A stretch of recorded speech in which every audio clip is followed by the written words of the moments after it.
Grand Old Partisan celebrates more than 16 decades of Republican heroes and heroics. Today, I salute Stephen Hurlbut, born in South Carolina this day of 1815. Passing the bar, he worked at the law office of James Pettigrew, who decades later would famously mock the secession movement. He entered politics as a Whig and rose to the rank of major in the state militia. Fleeing debts from a profligate lifestyle, Hurlbut moved to Illinois in 1845. Among his new associates was Abraham Lincoln.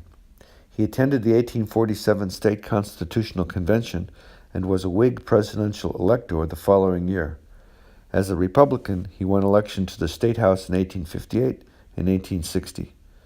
Soon after his inauguration, President Lincoln sent Hurlbut south to Charleston to gauge public sentiment. His report was grim. Quote, "False political economy diligently taught for years has now become an axiom, and merchants and businessmen believe and act upon the belief that great growth of trade and expansion of material prosperity will and must follow the establishment of a Southern Republic. They expect a golden era when Charleston shall be a great commercial emporium and control for the South as New York does for the North. Neither is it of any use to appeal to the people, meaning by that term the class of voters engaged in laborious occupations.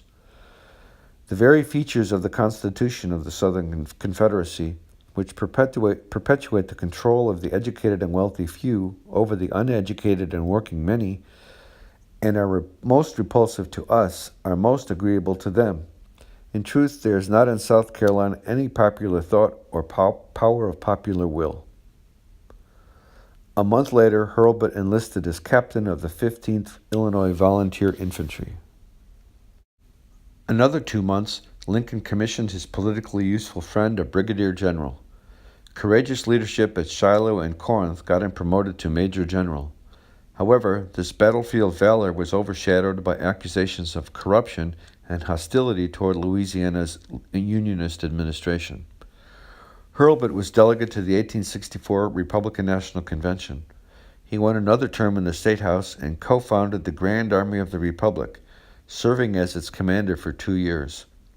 He cast one of the GOP's Electoral College votes in 1868.